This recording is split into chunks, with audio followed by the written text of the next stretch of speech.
This, I've been traveling the state doing Black Women 2020 events because I do believe in centering Black women's experiences. It's obviously election season and everybody's really excited about candidates. We're so happy to have you here. But we know historically that Black women have really turned out votes for the Democratic Party, right? Yeah. That we are in beauty shops and barbershops, we're getting people to vote. And the story that gets told in the end isn't always our story or from our perspective, right? Yeah.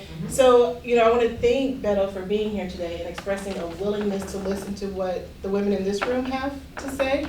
I invite you to use this opportunity for that, to have your voices heard.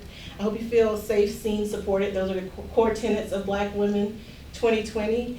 You being here is already enough, so feel free to show up as much as you want to. But again, I hope you see this as an opportunity to have your perspective as a Black woman heard in this space today. And so I think we're just gonna start kind of a casual conversation. And usually when we begin these events after doing an icebreaker of sorts, we move into talking about what Black women deserve, right? Because if you think about the nature of our lives as Black women, we live in the context to so many other people, right? And it's often hard to break, like being this person's mom or being on this person's job, being in my Sunday school group. And a lot of times when we think about what we deserve, it's in reference to all those contexts that we live in, right? All those things that pull us every day. But it's nice sometimes to be in a room and just get to think as a Black woman, what do I deserve, right? And so when we kick off these conversations, we like to go around and kind of think for a moment, what do Black women deserve, and to share our own perspectives on that. So I think as we introduce ourselves today, and if it's okay, President Artis, we'll start with you. If you would introduce yourself, and then maybe just take a moment. I know we don't have a ton of time today, but take a moment and share one thing or two things that you feel Black women deserve. Well, for those I have not had an opportunity to meet, I'm Rosalind Artis, president of Benedict College, first female president of Benedict College, which is an interesting and fun. Many of our HBCUs, as all of you know, are about 2/3 Black women. And so people always say to me, what does that mean to you? It means they deserve mentors too. They deserve role models too. And so there's space for all of us. And on that score, there should be pay for all of us. The 61-cent number is a real irritant to me. I tend to match hour for hour and double down for these kids every day. I am at least a 12 to 14 hour a day kind of gal. And so the notion that I would be paid significantly less than my male counterparts is somewhat offensive to me, for lack of a better way of articulated. And so that, of course, is primary. I'm a mom and a wife and a sister and a daughter, and I always say the mother of my 100. And so access to quality K-12 education is critically important to me because we receive, of course, our students from that K-12 system, and the educational inequities, particularly in this state and really across the country, are very pronounced on these campuses. So I'm particularly interested in equal pay and interested in education equity. Sure. Thank you for sharing. Hi, I'm Beth Ruffin. I am a business owner. I own a diversity and inclusion firm called the Everyday Inclusionist. And I'm going to ask you to put a check mark next to equal pay because I know as well. But also, I was in corporate America for 20 years. And I left because after being in corporate America for 20 years, I continually saw people who were less educated and less experienced rise above the ranks above me, right? And so the numbers show that women of color are the fastest growing entrepreneurs in this country, and there's a reason for that. It's because we're not getting the respect that we and the position that we deserve in corporate America. So if you look at the Fortune 500, I believe we have one Black woman who is now, she's an interim CEO, but for years we didn't have any Black women on that Fortune 500 list. And why is that, right? We're educated at great rates, right? The rate at which we vote, the rates at which we take care of our families, we are well equipped to lead any organization. So what can we do to help build women within corporate America? What can we do to help mold them? And even if you look down to K-12, right? What types of programs can we put into place for black girls so that they can grow up into leadership when they get into corporate America and take those spots? Great, thanks, Beth. Sure. Yeah. I'm Alicia. I'm a journalist, and I'm a reporter for South Carolina Public Radio, and then host a weekly community affairs radio program here in Columbia. But before all that, I'm a mom. And so when I think about your question, what do Black women deserve? I have two small children. They're 6 and 19 months, so kind of new to this. I've noticed what I care about has changed drastically since becoming a mom.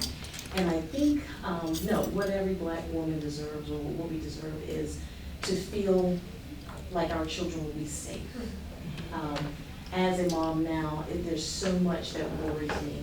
And I cringe when I have to take away some of my oldest son's innocence and have difficult conversations with such an innocent mind now, because unfortunately what's happening in our society, they don't see him as a cute little kid anymore.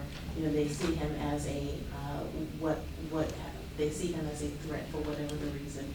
So simply put, Black women deserve to not have fear in their hearts and not be afraid when thinking about their Black children, their children, when they're here to protect them as much as they can, and then when we move off the scene. And that's it. Thank you, Felicia. Yes. So Kendra, and I'll just start very briefly by an experience from this morning, and I even messaged Kayla about it, but went to speak to a pretty large bank this morning, and while speaking to all C-suite level employees, I noticed there was not one brown woman in the room or a brown man in the room for that nation.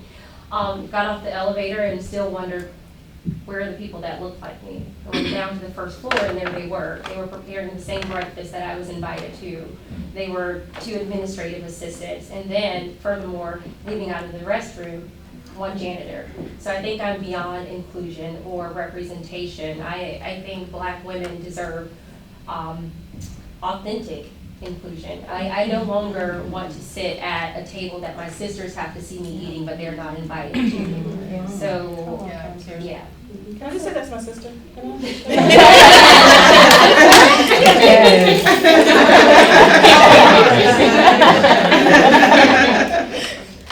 I'm Sherry. I work in nonprofit. I've worked in nonprofit all of my adult life. And I've got over a decade of experience, and I still have 3 jobs. So I think Black women deserve to be generously compensated. At first I had fairly, then I scratched through it. Because we're beyond fair. To be generously compensated. And also to be included, to be involved at all levels of decision making. Thank you. Yeah, appreciate that. Hi, I'm Jamisha. I work at a community foundation, so I work in the field of philanthropy. And I would say that one thing that Black women deserve is to be intentionally heard more than verbally affirmed. For sure. That's good. Tell me what that means. So I feel like a lot of times people will hear someone and say, okay, well, yeah, you're doing a great job, like, keep on, I'm so proud of you. So there's a lot of verbal affirmation, but you didn't intentionally hear what I just told you my issue was.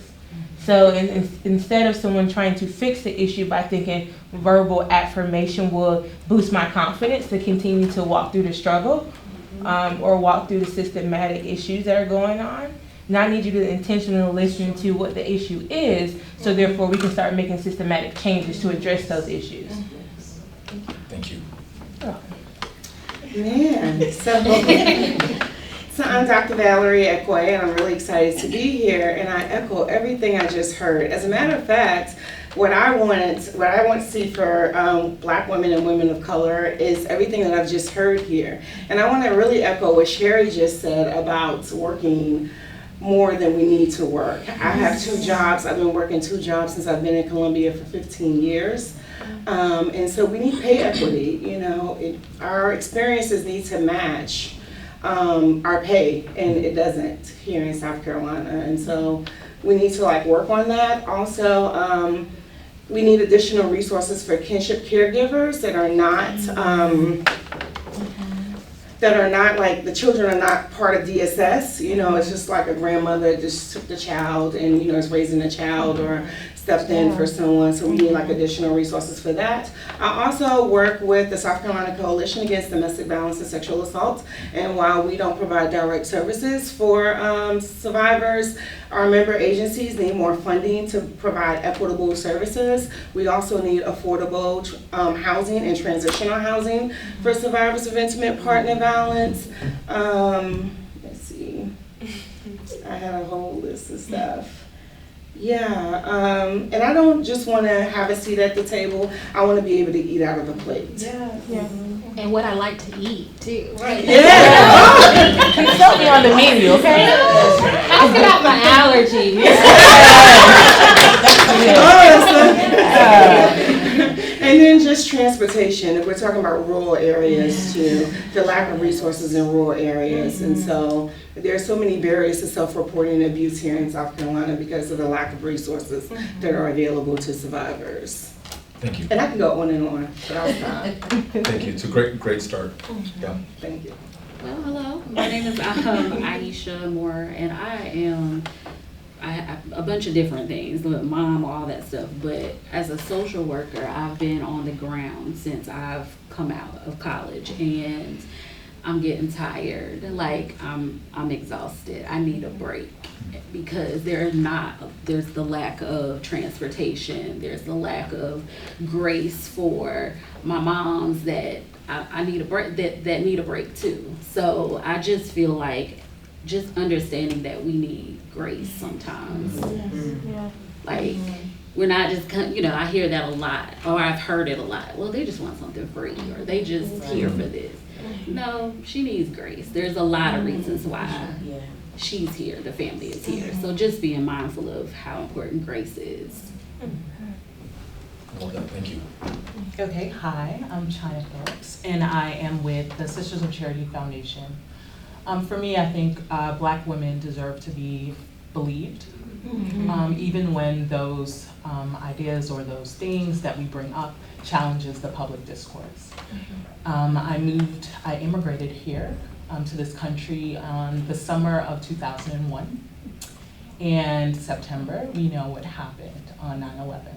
For immigrants who they intentionally targeted out of fear, that shifted everything for them, but for all immigrants within the system. So despite the fact that my family and I were in the system 2 years prior to that move, we had to change everything and reapply. And so the Homeland Security Act passed in November of 2002 had serious negative implications for all immigrants. And Black women, we saw our sons, our daughters being targeted and taken and deported, but because that did not match the public discourse of Hispanic or Latino communities, we were not seen, period. And when you disaggregate that data of individuals who are detained and deported, you will see the number of Black and brown individuals rise. And so I wonder, and I have some questions that I'm sure we'll get to later that will address that because I have reviewed your plan, but there are some things that aren't being addressed in that plan. And other ways, I think we've also, because this is not the first forum that Black women has spoken up, because we continuously do so. When we talk about systems being intentionally formed and maintained to keep our people at the bottom, I'm wondering when will the solutions come and when, so I'll stop there. But believe. Thank you, Jen. Hello, my name is Monet Bispham, and I am obviously newly expected. And so I think, there's so many different things that I've heard thus far from Dr. Artis, from Beth, from Felicia, and definitely echoing those things because when I think of us as Black women, especially because I'm originally from Brooklyn, New York, born and raised, and then I came down, to the South. And one of the main things that I think about being here for 10 years is how the South has a way of reminding you that you're Black, and of course I know I'm Black, you know, but there's just different things as it relates to the education system, as it relates to entrepreneurship and opportunities and, you know, things. I see, you know, some of my mentors and big sisters who are doing the same work in nonprofit and entrepreneurship areas, but then there are, you know, white women who are advancing and getting more support from the community, and they're doing the same exact work. Most importantly, I feel like for years, Black women have been carrying the Black family, and that's due to, of course, mass incarceration and job opportunities for, you know, our Black men when they come out, and, you know, all of that responsibility is left on us. So I think when we talk about the Black women, you can't forget about the Black man. So I feel like it's very important to kind of, you know, create job opportunities, and especially in the education system, there's so many different barriers that, for example, in the prison system, you know, I have a boyfriend, my child's father right now, you know, he's super duper smart, you know, I mean, he's very educated. I mean, scored an 1160 the first time on his SATs, 1200 on the SAT, but because of the lack of resources that was in the prison system, he now is struggling to find job opportunities, which now kind of leaves a lot of the burden on me, you know, as an expecting mom and an African American woman, to kind of find how are we going to support this family, you know. And so I just think that, you know, those are the things that we definitely deserve. Thank you. Good afternoon. My name is Roslyn, and I'm a social worker by trade. Again, I second everything that everybody has said here. These are all great. I think Black women deserve quality mental health care. We work in every field. We support our families. We do a number of things. And a lot of times we don't get that care until we're in crisis mode. And by then, you know, certain things happen, stigmas involved in that. We kind of get into a situation where we don't have the support that we need. So mental health care was maybe more prevalent on the preventative side. And once the stigma is removed, then also the barriers to that care can be removed as well. Thank you. Good afternoon, I'm Melissa Watson, and I'm the executive director of a political organization here in South Carolina. And I believe that Black women deserve the opportunity to earn wealth at the same rate as our white male counterparts. I know for myself personally, and many of my friends, we were first generation college students, and we were sold on the notion that if we just went to college, we could get a good job, and that good job would help rise us out of poverty. Well, in some cases, it helped us get out of poverty, but we're still not building wealth because of the amount of student loans we had to take out to be able to get those good jobs. You know, in my situation, I had a job and went back to grad school because I could see my white female counterparts making thousands of dollars more, and the amount that I was making with a bachelor's was still almost leaving me in poverty. And so I do not believe that I should have to take a job that's near the poverty line to earn student loan forgiveness. I also don't think I should just be giving my education for free. I understand I took the loans out, I need to find a way to pay for it, but the amount of student loan debt that I am in makes decisions about the jobs I'm able to take, not starting a family, can I move into a larger house, can I buy a car? All of those decisions are being weighed down because of the student loan that I'm in. And it's not just me. I have friends that are making more than me, and they still will not ever be able to pay their student loans because their loans are so much. So we need an opportunity to be able to make wealth, build wealth, and not be saddled with student loan debts until our death.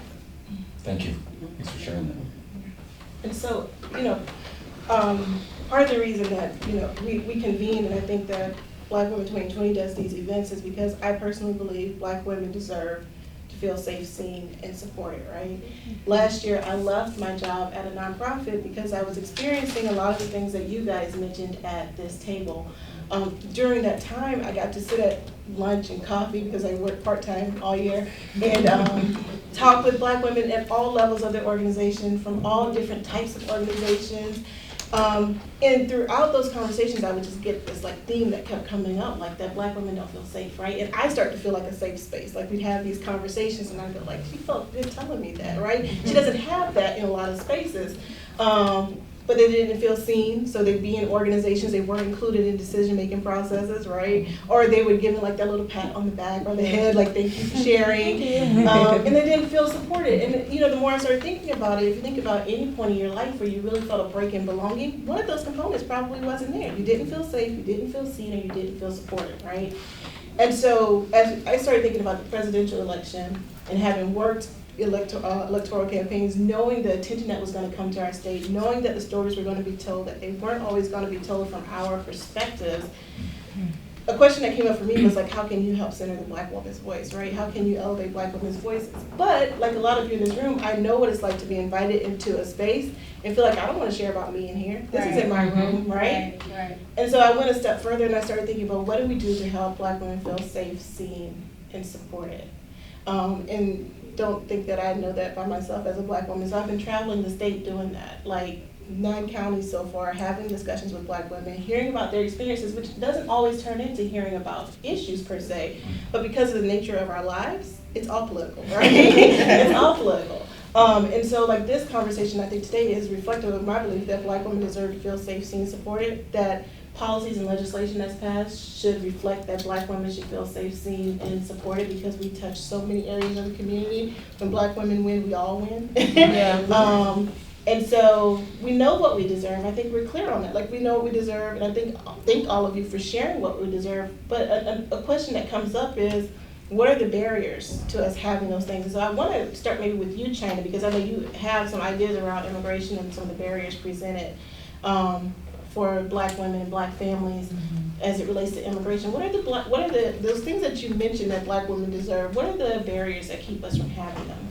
Yeah, so when I think about immigration, immigration reform has consistently been at the top of conversation since I've been in this country, right? 18 years now. And my question is, as more privatized prisons are running detained camps, and what in your plan are you doing to address that? Also, another piece is with the different administrations, there's always consistent idea of reform and changes that are going to be made, but in working across the aisle, none of those changes almost ever happen. If there's a list of 10, maybe 2 happen, and then we're also seeing with this current administration, all of the changes that the Democratic president made, they're rolling back. I know in your plan, you plan to roll back his, and then it's just like this back and forth play. Right. And we even see in the public charge that is not a part of discourse at all, but right. I'm sure you're aware of it. Absolutely. So that's a barrier that I see, and I'm just trying to figure out what's going to happen if you were to be president. So I'll do my best to answer that question, and you also offered in your introduction to help me fill some gaps in the plan as you read it, and I would very much love your guidance on that and your perspective on that. As it pertains to for-profit detention facilities, we would outlaw them as we would for-profit prisons and jails in this country for U.S. citizens. So I just firmly believe no one should make a profit of depriving anyone else of their liberty or their freedom. And what we know is that it has provided a perverse incentive for those for-profit corporations to lobby members of Congress to set maximum minimums, 3 strikes and you're out, and then in the immigration space, to literally mandate, you probably know this, to mandate a specific number of beds that we have to keep open. It's wonderful for their bottom line. It is horrible for the immigrants who are being detained right now. We know that we've lost the lives of 7 children just over the course of the last year that we know of. The 7th we only learned of through investigative reporting that brought that to light. And it is because, and many touched on this idea of telling our story or telling the true story or having the facts or understanding how people are perceived within a system or how the system was constructed consciously or unconsciously and how it is perpetuated. And when it comes to immigrants, I think there has been a long tradition in this country of focusing anxieties and paranoia and fear onto them and onto communities of immigrants. And it is only most manifest now in the Trump administration when he calls them rapists and criminals, animals, infestations, and predators. Those are all words that he's used, completely misconstrues immigrant communities who commit crimes at a lower rate than Americans who are born in this country. Ending the for-profit dynamic of this, ensuring that we never criminalize somebody who comes to this country seeking refuge or safety or shelter, certainly never separate another family, and then guarantee that there is a safe, legal, and then quick path to join family or to work a job. We know folks who are waiting in lines that are 20, 25 years long, trying to do this the right way. We were just in Johns Island. There was a woman who came here in 2009 from Honduras, married a U.S. citizen and still working through that paperwork. Then another young woman who says her folks have been here for 25 years, do not have status yet, and every day lives in fear that they will be picked up and she won't see them at the end of the day. And her dad literally says that to her every day, may not see you at the end of this day. So those are some immediate things I think we could change, but would love to hear from you. Where are those gaps that you'd like us to fill, and how do you how do you propose we fill them? So I think I don't really know the answer to that, and I wish I did. And I'll, of course, allow my cohorts to also share, but for another gap that I see is that, of course, you just mentioned the wait, right? My parents are still in this limbo. My father, there's this term that we say, you get stuck in your country, right? And he's a detective and very well off guy, but when he went back home, he could not enter back in. So my parents haven't seen each other since 2008. Wow. But they're still happily married. And when I talk to other immigrants, they have similar stories. My father wasn't able to walk me down the aisle, and it's just saw my son only because I married an American man. But then I think about my sister who is 35 and has DACA. There's no path towards citizenship, and so as those prices continue to raise of, hey, I want to get my visa renewed, or every step it's more money and more money. That's right. And I'm just thankful that we're in a good financial place, but then I think about the individuals who I advocate for every day at my job, for individuals experiencing poverty, their story is not the same. And even all of the money still does not take away that fear that you get every time you're stopped. And that's one for all individuals of color. Then there's this added piece because you can kick me out, right? Right. And no one will ever know. I'll just be gone and not show up the next day at my job. And I know people with similar stories. So, yeah. Thank you. Thanks for sharing that. Absolutely. Thank you, Jim. So, thank you for that. I know there were a lot of other things that you guys kind of mentioned that came up as when we talked about what Black women deserve. Does anybody have anything pressing that you see as a barrier to us being able to thrive and live our best lives and feel safe, seen, and supported? I think for one thing, especially when I was competing for Miss Black South Carolina, my platform at the time was the Black Woman Syndrome. And one of the components of that was the lack of support within the health system. When we go to the doctor and, we're saying we're feeling like this, but, we don't get the required medication or aid because, they don't want to see us abuse it or whatever the case may be. And so what happens is there's this conversation about self-care and taking care of ourselves and, things of that nature. But it's just kind of like, well, how is that going to be possible when we don't even get the required support that we need? So it's just like, what if we're not aware of the tools and how to even go about doing that? So I think, especially me right now, I was told that when I go on maternity leave, I'm going to be covered. I think the state plan or what have you, I'm new job and I'm learning all the different, components of expecting and being funded through a grant position. And so I was told recently that after my 8 weeks, I won't be covered for I won't have insurance.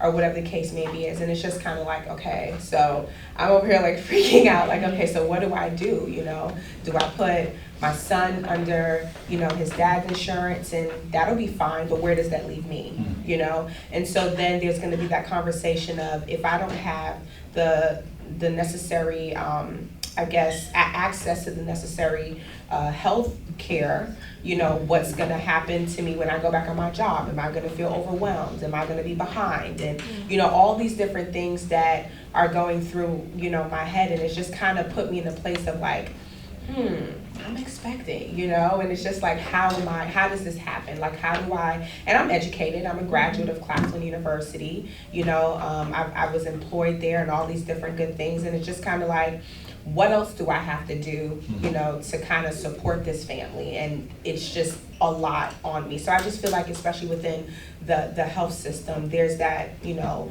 not lack of support there, for sure. Monet, I'd love to put a couple of thoughts on the table and then ask you a question. Sure. that I hope gets at part of this challenge. I've learned that in a maternal mortality crisis in this country is 3 times as bad for women of color. And I've learned some of it has to do with our laws and our access to care. In Texas, we've shut down more than a quarter of our reproductive care clinics. We haven't expanded Medicaid, and so not only have we removed the access to a safe legal abortion, we've removed the access to a cervical cancer screening or family planning help or just seeing a provider of any kind. We've also learned that home health care visits are especially helpful for women of color, ensuring that doulas and midwives are included in insurance and networks that are covered. And I think from the studies, we know that all of that is helpful. But you touched on something even more fundamental to that. When you come into a clinic or a hospital or see a provider as a woman of color, though you may have access and care that on paper is the same as I have or my wife has, who is a white woman, your experience is different. And I know that people have studied this. I know that studies may not be important in terms of what we feel, but that Black people are treated differently, assumed to have a higher tolerance of pain, assumed a number of things that turn out to be not true at all, but get back to that story that we tell of ourselves or of other people, and who owns or gets to tell or believes the story at the end of the day. At a meeting earlier today, there was a woman that we met, Jackie, and she said, African-American woman, and said, I tried to get 2 other women, one older than I am, one younger, and both of them said that they were absolutely tired of having this conversation and did not want to come to the table. And when I was reading a story about another gross disparity in healthcare, and that's the infant mortality disparity between white America and Black America, that's greater today than it was in 1850. They talked about weathering, and the way they described it was the daily indignity visited upon women of color in this country. And the way they measured it is they looked at women of color who had recently immigrated to America, who had much better healthcare outcomes than women who'd been here for many generations. And what I'm trying to get at is, it came up in the earlier conversation, many of us touched on it in this one, it is the system of which we're all a part. And if I were to come to you and just say, I'm including doulas in my healthcare plan, and I have universal coverage, and we're gonna have home health care visits, I think that might get at some of the symptoms, but I don't know that it would even touch the underlying system that has caused this in the first place. And so I told you I was going to turn the question around to you, and I know it's a huge one. But this system that we are describing, and I love the response to it. I don't want a seat at the table. I don't want equality. It's closer to equity, as the president said. And I also want to be making decisions at that table. I don't want to just be commended for offering my opinion. I want to be working on the underlying challenge. Would love to, if it is okay with you, love to get your thoughts on the system underlying all of this. I will admit I don't have the answer to that. Right. And it's part of the reason that I'm here. But would love to hear your take on that. I mean, I think it's just, because I'm newly on the journey, I don't really have, that that, I guess, response really, but it's just something that I'm thinking about in the future as far as it relates to after I give birth. I mean, I don't know. I think if you know, because I hear so many different things as it relates to, you know, having a baby, as far as, you know, the financial piece is concerned, is having a baby in the hospital versus having a baby at a birthing center and all these different things. And I think for me, it's just the lack of not knowing and, you know, what to expect and being educated on it instead of having to go through this, you know, one way of doing things. You know what I'm saying? So maybe one of my, you know, colleagues here can kind of touch on that as well. I think for me, it's just like, I'm scared. Yeah. You know, and it's just like, I don't know what to expect and I don't know what's going to happen. So it's unseen. And it's one of the reasons why I never really wanted to have children because of, you know, the lack of support that we receive within the health system. And even after, you know, we, you know, give birth or whatever the case is. So that was one of the main reasons. So when I, you know, told my family, they were just like, oh, we're excited. And it was just kind of like, I'm excited too, but I'm also thinking of, you know, what happens after that. So maybe, you know, Beth can probably touch on that. Yeah. Thanks. I think when you think about, right, what is this? It all comes down to bias, right? Everyone has bias. We all have bias, right? And that's a hard thing because you're trying to change people's hearts. You're trying to change their minds. Now, you can't always remove a bias from a person, but the way you can counter that is by removing bias within a system, right? So how can you look at systems and remove bias? You also have to be intentional. So the company that I worked for before I came here, we started doing diversity and inclusion work. They had a women's professional network. They said we're going to get women promoted, right? They had newsletters like, hey, we have all these women that are moving up into VP positions, but guess what? All white. No women of color were part of that, right? I asked the question when I do talks, I say, hey, when did women get the right to vote? Well, the next question after that should be what women, right? Because that varies based on what we look like. You have to be intentional. So you have to say, I intentionally want to help Black women. These are the things that they need, and these are the intentional things I am going to do to help Black women, to change systems. We know we can't get rid of bias, but we know that we can change systems to give equity. And who's holding them accountable? Yeah. You know, if you've got these hospital systems, you know, I live in a rural area, I live in Fairfield County, I commute in for work every day, and our hospital closed. I could die before I make it to the hospital. You know? I went to a doctor's appointment, I was having back trouble, ended up being sciatica. This was the first time I'd seen this nurse practitioner. By the end of the appointment, she was talking about putting me on warfarin for diabetes. She had not checked blood. She hadn't done anything, and we were already on a conversation about diabetes. You know, so that goes back to that bias, but who's holding these people accountable within the system? Sorry, Melissa. And I said, the system is too complicated. Yeah, it You know, is. I have a degree in social work and have done medical social work, and I was getting frustrated a couple of weeks ago having to go between my doctor, the insurance company, and the pharmacy just to get a medication approved. And luckily, I work a job where I could take the hour plus that I need to make the phone calls. But I think about people who are not knowledgeable about the system, who don't have that time. It's not fair to them, and it affects their health outcomes. It's too complicated. If my doctor prescribes a medication, I should be able to get the medication. To have to jump through that many hurdles to eventually get it approved, it's too much, and it's too many people, too many different groups that have to touch just to get a medication approved. Let me ask, and Dr. Artis, you began with this, the pay disparity, women of color being paid 61 cents on the dollar that a white man makes. Black women. And Black women. Sorry, Black women. Sorry, Black women. My illusion of progress or that gains have been made are safeguarded was shattered not only by Donald Trump, but just by listening at conversations like this one. I met a woman named Louise Brown in Charleston who helped to lead the MUSC strike in 1969. And she led the strike because she and other Black women were being paid a fraction of what men and white women were being paid in the same facility for the same job. And as I was marching with her, to commemorate the 50th anniversary, I said, so things have got to be so much better today, right? And she said, no, in fact, women who are working at MUSC today are effectively making less than she was, cannot afford health care at the same place that they are providing it. And if we're in 2019 at 61 cents, does something more fundamental and structural and systemic have to change? And if so, what is it? And I'm interested in the issue of governance and boards, and governance in terms of who's running for office for that matter.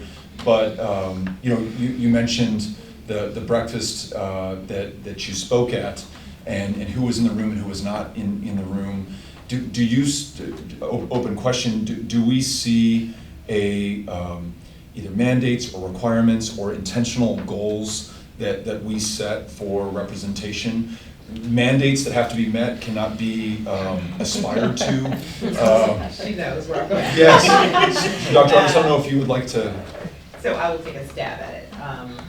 Understanding that I really don't have all the answers, but my sister down the row here serves on a task force with me on the issue of promoting both young people and women in particular to board service conditions, things of that sort.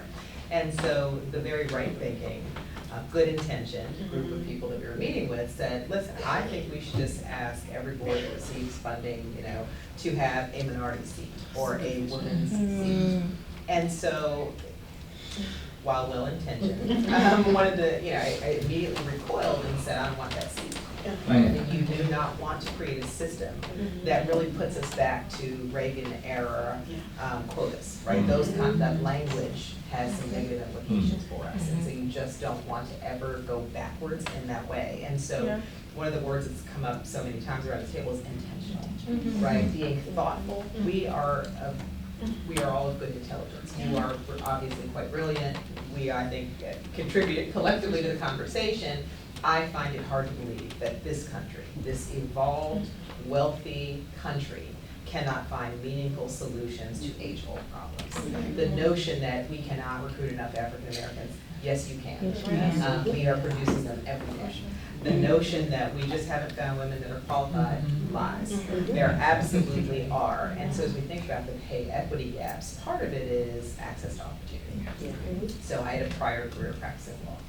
And if you go to work in a law firm, part of the battle, if you're on a partnership track, is the right cases, right? You get assigned to the right partner, you get the right case mix, that you can really shine. If you are relegated to other cases, you may never capture the attention. And so when we think about starting salaries, most people would say, oh, like we pay everybody the same thing out of the gate. But when we think about opportunity, access to improvement and moving up, right, those partnership tracks, those management training programs, they're simply not there. And I refuse to believe it is a failure of creativity, imagination, or flat out desire to ensure that we can build systems that are inclusive. I was meeting with Colonial Life, I'll say the name. I was so impressed with them. They came to campus and said, we really want to recruit your students. We really want to recruit your students. And I was kind of like, yeah, don't y'all. I get that a lot. But the gentleman that I was speaking to, maybe not necessarily corporate culture, but a personal commitment on his part, he said, I really did not come here to talk to you about diversity. I came here to talk to you about inclusion. Because anybody can hire a certain number of African Americans, of women, I can meet whatever number is set, whatever benchmark is established. But the extent to which we measure inclusive cultures that allow people to grow and to feel welcomed and to be part of the advancement tracks and things like that are a little bit different. And so I think the only sort of carrot stick that government has is funding. I mean, at the end of the day, and I think we've heard a lot about it in this administration, we are incentivizing big business to partner, right? We think about opportunity zones, we think about people of wealth investing in low wealth communities. At the end of the day, that investment is designed to capture a very significant tax break. That is not a meaningful, intentional investment in the growth and the development of these communities.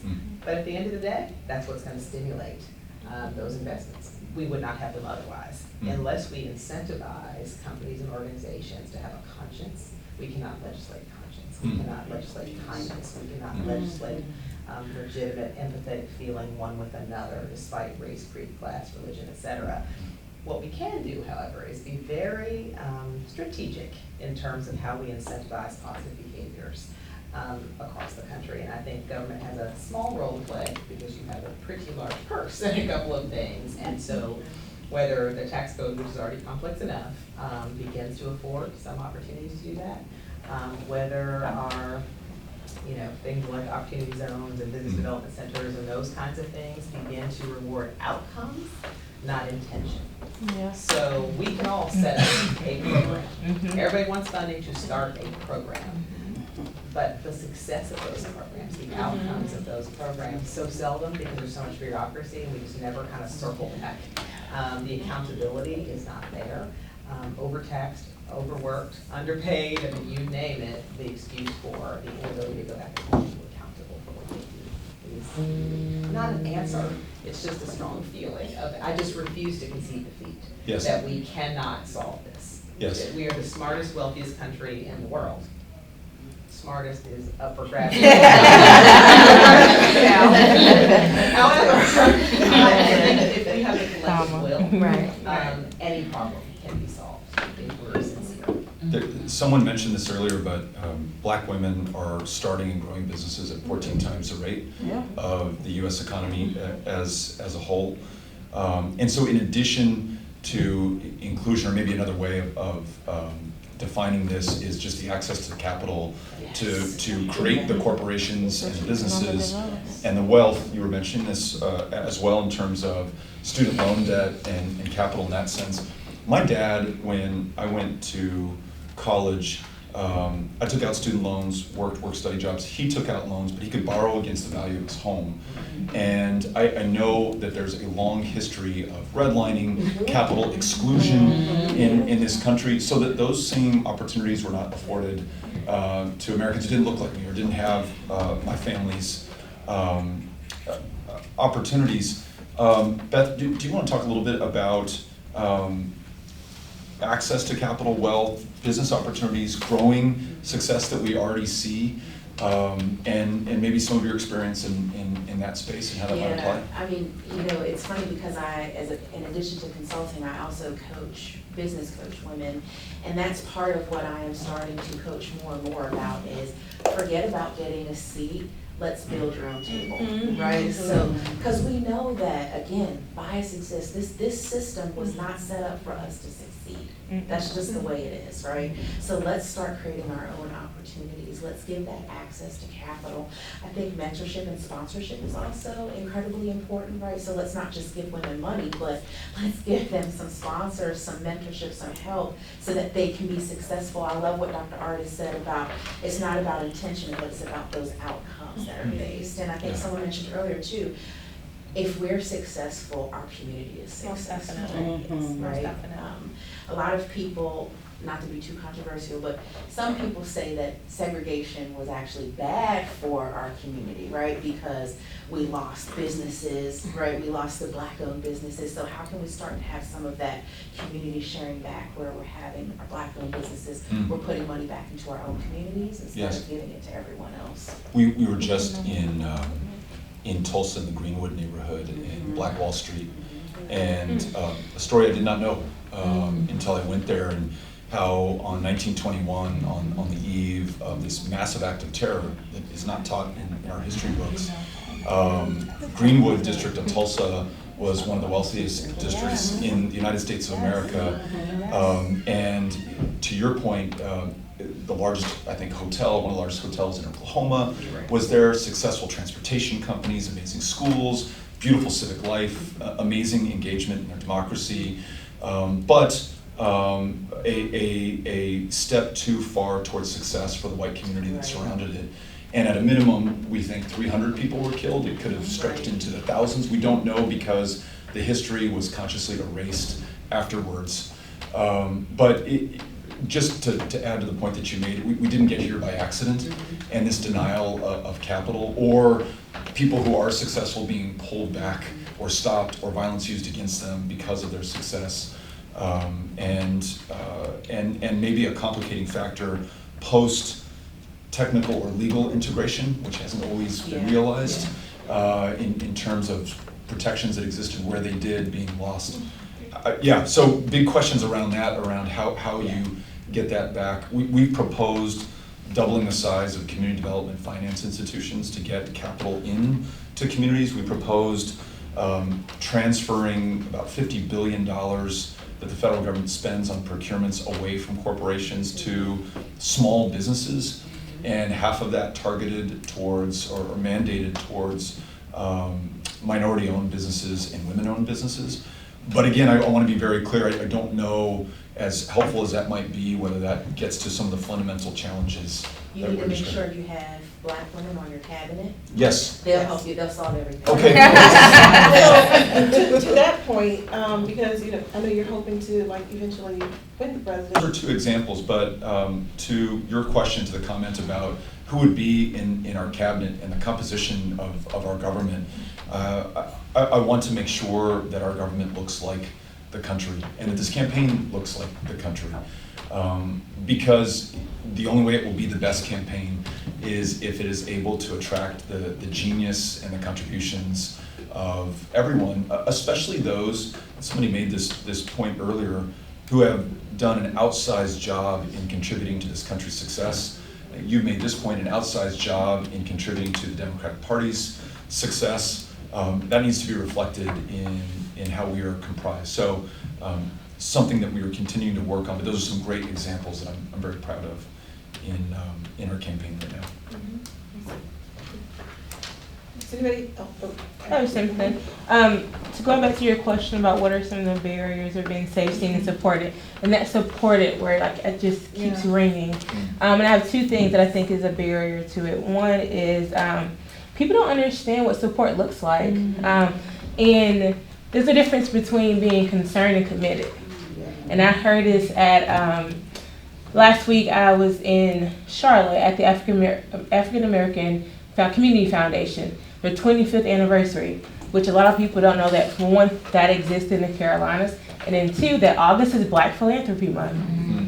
But at the event, getting to my point, the difference between being concerned and committed, when you're concerned, your position is negotiable. You're like, I'm concerned, but if it gets too close to me giving up my power, I can take a step back.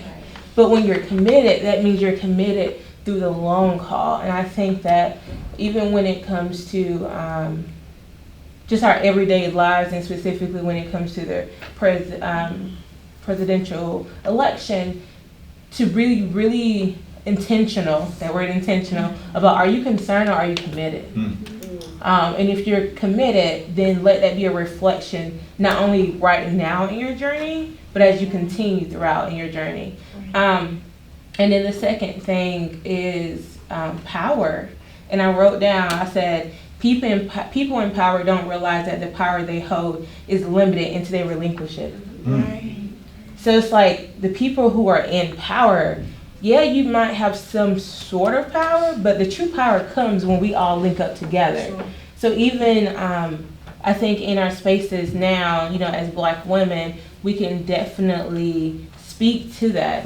We understand that there's power dynamics, but not being afraid to say, well, your power is not true power until you release it. And I think that as you go on your campaign, is to really think about that and to really even look at how, when you're communicating about different issues, to really identify who holds the power. I'm a fan of not being afraid to say, look, the power is here right now, and we know it. Let's not tiptoe around it. But just because this person looks like they have the power right now, the true power lies in the citizens of this world. Thank you. Double back to one thing, and I'll do 30 seconds, I'm sorry. But as we think about making intentional investments and earmarking some of those investments to diverse communities and or minority-owned businesses, I have been interested in discussing to see the extent to which, interestingly, HBCUs, of course, have been put in the national dialogue in this administration. In a perverse way, actually. But so now there's all of a sudden this attention and this incentive to connect. And so what we have is this interesting outreach from larger, predominantly white institutions to partner with us. Yeah. And what partner means for them is skimming the indirect costs off multi-million-dollar grants and maybe giving our faculty a summer salary. But they can say, like, this is an HBCU initiative. When you can simply give 15%, if you are a majority contractor, and as long as you have a minimum 10 to 15% to a minority, that isn't a meaningful partnership or a meaningful investment. There have to be fail-safes and stopgaps in place to keep from what is really predatory. It's absolutely predatory. I cannot tell you the number of calls I get from people who want to partner with BC, which generally means we want to say we are at the table with an HBCU, we will keep the money, you just, you know, be glad that we're engaging you, you get a PR bump. Yeah. That's not a partnership. Right. Partnership is a symbiotic relationship where both parties benefit. And so this illusory notion that we've created in this country, with, again, set-asides and quotas, as long as you meet the minimum threshold, you can attract and acquire funding, really has worked to the detriment of many minority contractors who lack the capacity and the technical assistance and support necessary to really build capacity, bonding capacity, capital access, things like that. Handing people money. I think if there's one thing you've heard in this room, there's not a woman in this room who has said there is an expectation to anything free.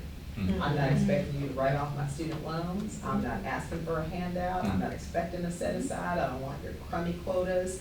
We all are prepared to take our place in a democracy that is respectful and welcoming of all of us. No one here wants a handout. I love very often sort of Republican narrative is bootstrap, every man for himself, we all have the same opportunity to compete. We know that's not true. Right.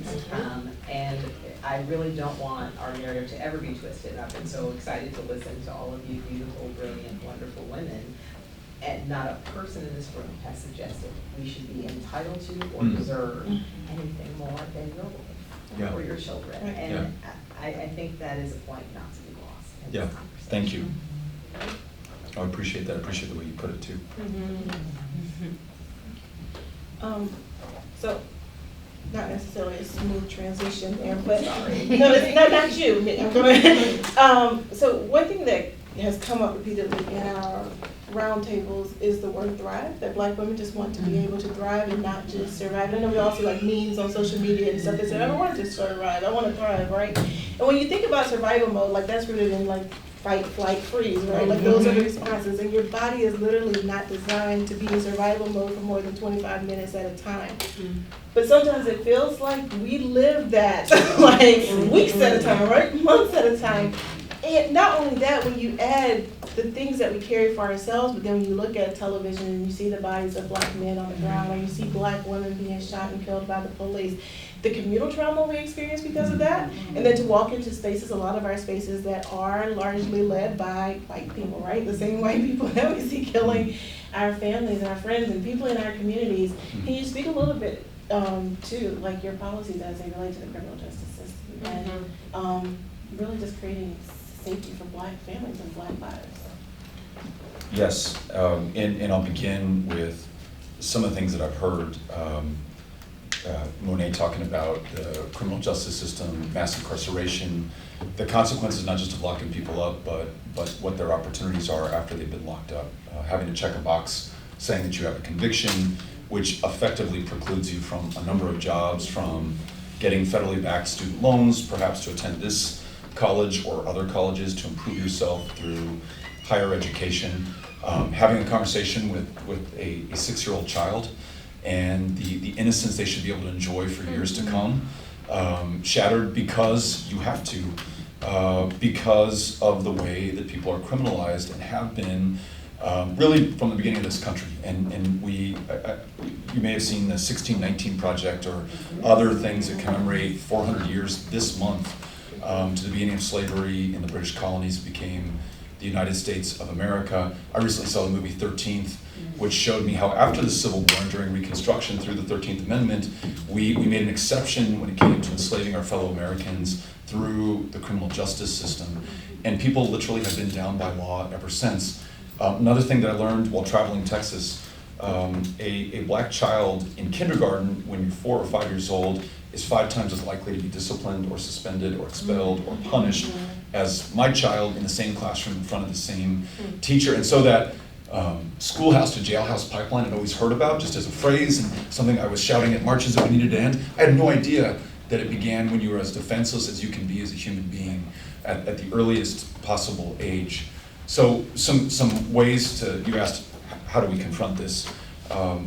Not only equality in educational funding, and minority majority school districts are underfunded to the tune of about $23 billion a year. Our education plan explicitly and intentionally funds that gap. But we also want to address equity so that the teacher looks like the child in the classroom. So $500 million annually to HBCUs and MSIs to support their existing teacher training academies, create ones where they don't exist. If that's how the leadership at that HBCU or MSI wants to partner with the federal government to ensure that we have that pipeline. And to your point, Melissa, making sure, and South Carolina is probably the textbook case of this, that those incoming teachers do not have to worry about student loan debt and can fully focus on the children in front of them. We know that 1/4 of first-year teachers in this state drop out of the profession because they cannot afford to stay in this profession. So wiping clear their student loan debt, funding their teacher training, and then making sure that we're intentional about who we are hiring, who we are retaining, the incentives, the mentoring, and that leadership in the classroom. Ending a war on drugs that has become a war on people. Marijuana is a really big, not easy, but obvious place for us to begin. We have 2.3 million people behind bars, so many for nonviolent drug crimes. White people use marijuana at the same rate black people do. Black people are stopped, frisked, incarcerated, and have their narrows optioned at a disproportionate rate in this country. So not only ending that prohibition, but expunging the arrest records of anyone caught in possession of something that's legal in more than half the states in the country today. Monet and China talked about mass incarceration, for-profit detention centers and immigration in them for the mass incarceration in this country as well. But as with everything that we've touched on today, I don't know that does anything more than scratch the surface of the problem. It is a system in this country, and it is not relegated to criminal justice. It is education, it's healthcare, it's economy, it's access to capital, it's governance in our corporations and in our society. So those are some places I would start, acknowledging that is just the beginning of what we need to do. I have a suggestion. Please. Dr. Monique Morris, she wrote she did a piece, but she recently, I shared it on my nonprofits page because I mentor young women in Orangeburg and now in Richland County through my the Educated Socialite, which is a mentoring organization.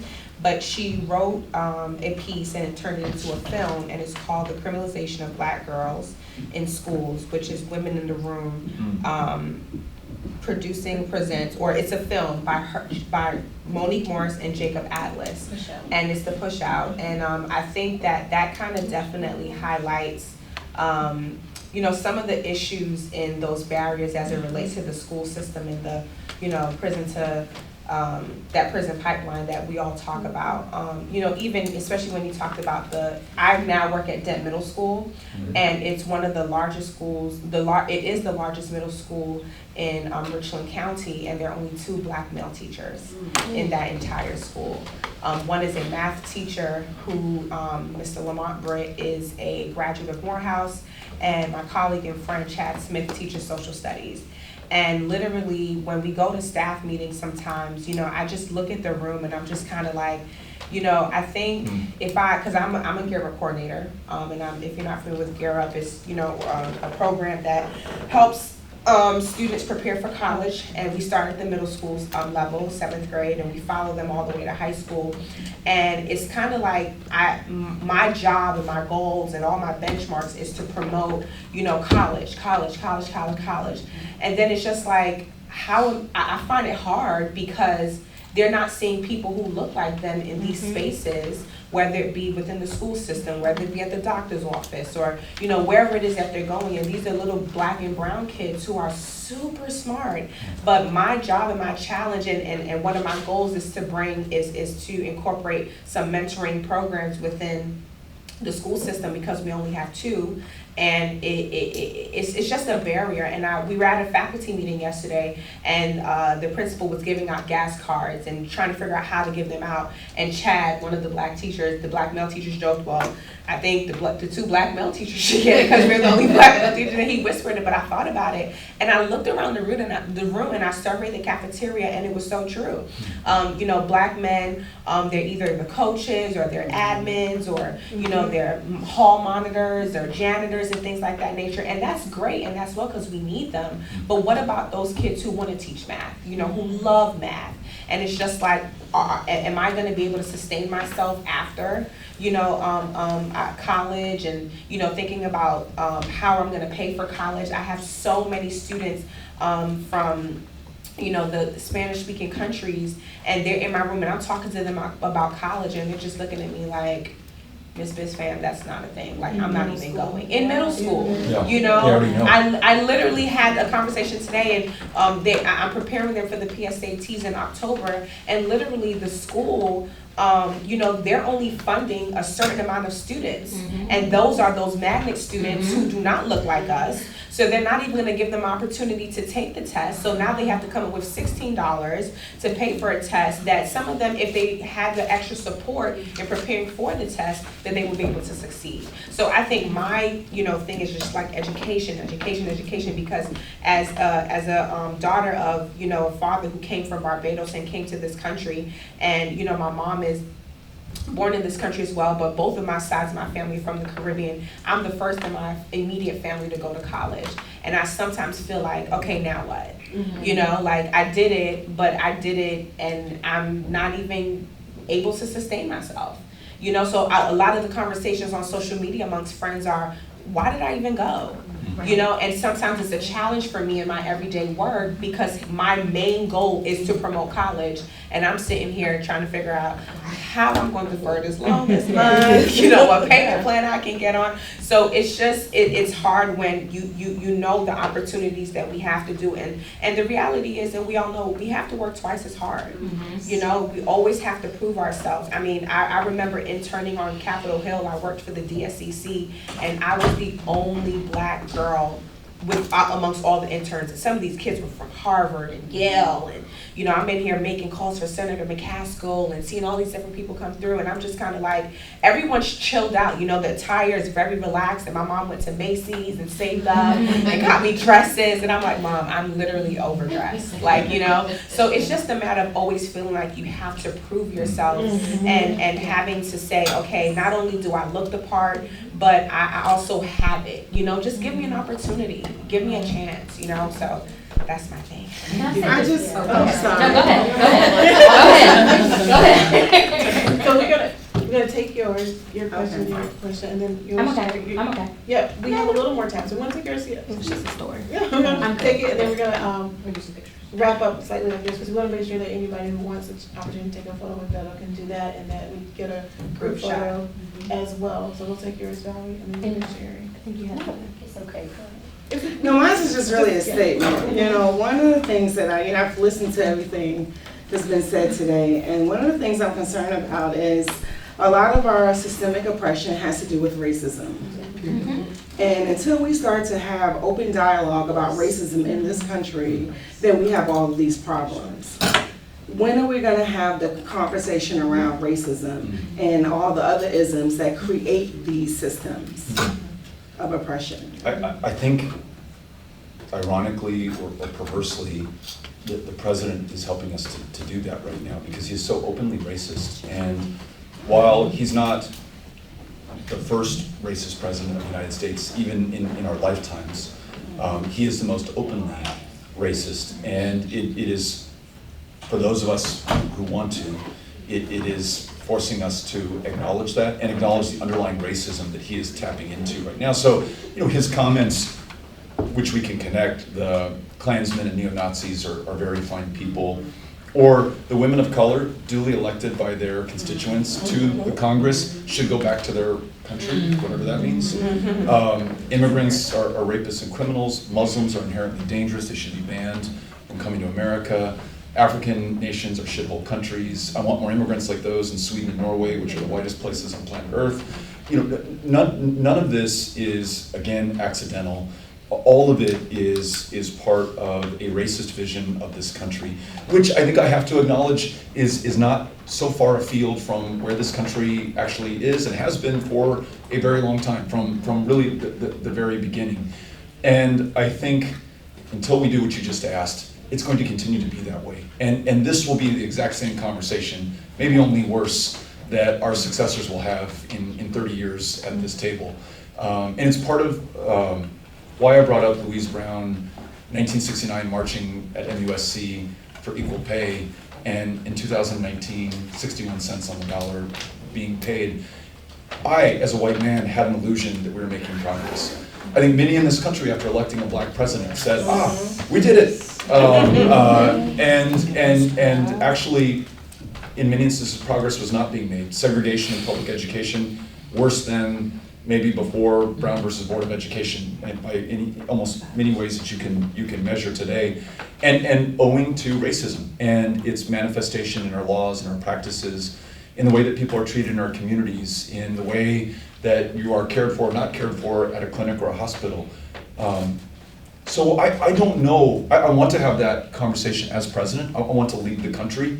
In that, I recognize that it is not my story that actually needs to be told and heard. It is the stories of those who've never been given a chance to sit at the table.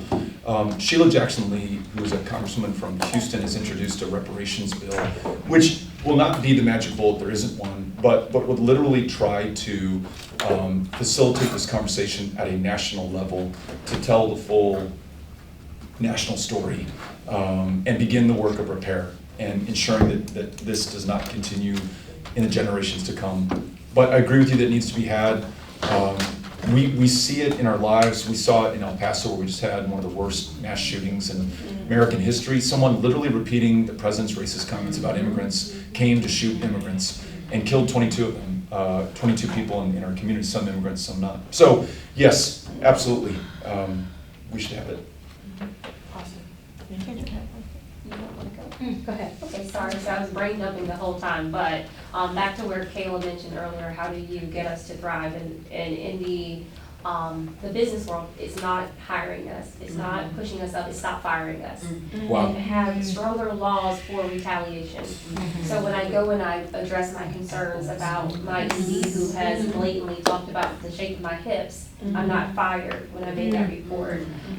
Also, you'll notice that black women, when we do go for unemployment after we've been fired, you know, we're more likely to have that appeal denied. And so it's something I've said since May, and I will continue to say in my household every week. I say it: no more decisions about us without us, and no more hiring us without us present. I don't want someone who doesn't look like me in a room asking me questions, because my CEO asking, are you a great employee, may think I'm going to be a great employee because I'm quiet, or because I'll follow the rules, whereas my sister or a black woman who looks like me know that they need someone to shake up systems in place. The fact that, you know, South Carolina is an at-will state, it should bother someone. Yes. That you can hire someone based off of what they look like, you know, or that I need to, and I get super emotional saying this, but I need to flat iron my hair before an interview, you know, and I have to wait 8 months only because it got wet to wear my hair the way I need to wear it, or it might not sit well with donors. I'm told, you know, so more repercussions for things like that. And last but not least, when, you know, Monet spoke, first and foremost, breathe, baby. Like, your baby, and you are going to be okay. I know it. Like, I really know it. But the key to black maternal health is also through black paternal health. Give our fathers paternity leave. So often people say, well, mommy, don't you need more weeks with your baby? Hell no. It's one of those things where, you know, number 3 looks just like number 1. Like, give our daddies more time to be at home. Build a bond, you know, so that's it. and thank you so much. Thank you, Yeah. thank you for sharing that, yeah. Do you want, real quick, Sherry, to go? No? Okay. I'm good. You're good. So, thank you, Beto, for this opportunity to have you listen to us. And also to share a little bit with us. One thing I do want, maybe it's not even the campaign staff can ask, like, I know as we leave this conversation, more things may come up for you Yeah. guys. How do we stay connected, and how do, if it comes up, do we continue to give feedback on the things that we're seeing? Because you could very well be our president. Whether or not you're our candidate, you know, I'm sure some people are still deciding, but we'd love to, I think, still continue to give feedback, and to stay engaged and connected with what's happening on the campaign, and through the campaign. If someone could speak to that, I don't know. Lauren, I'll allow you to address that, and I'll just commit unconditional or not conditional on support, of course. I want to keep the conversation going. I want to be better as a candidate, if president. I want to be the best possible president. Yeah, well, thank you again for having us, Kayla, sincerely. This is really special to me personally, because I know Kayla, and I know several of y'all in this room, and it really brings me just so much delight to be able to share this space with my candidate, who honestly, genuinely, I'm not just saying this because I work for him, but he really is one of the most amazing men I've ever met in my life. Like, elected official aside, like, he listens to me. I'm not gonna cry. Like, seriously, he listens to me, he asks me my input, and it really means a lot to me. That's what I really appreciated that. So sorry. Seriously, if you guys have further statements or ideas or thoughts, please let me know. Kayla has my information, and so please let me know what you think. I heard that you're from Fairfield County. We're looking to do some really cool stuff there soon. So even if you're like county specific, like, yo, I really want to talk about this in my county, can we please talk about it? Please let me know, because that really does mean a lot for our South Carolina team as we move forward in our efforts here. So thank you. That's great. Thank you, Lauren. Yeah. Really appreciate Thank you it. both. Thanks for organizing this. This was, and thank you all for Thank you guys for coming. participating. I think Yeah. we have a little bit of time for a couple photos. Yeah. Very briefly, yeah. Yes, I did have The fact that you Thank you, said- Kayla. Thank you, Kayla. Thank you.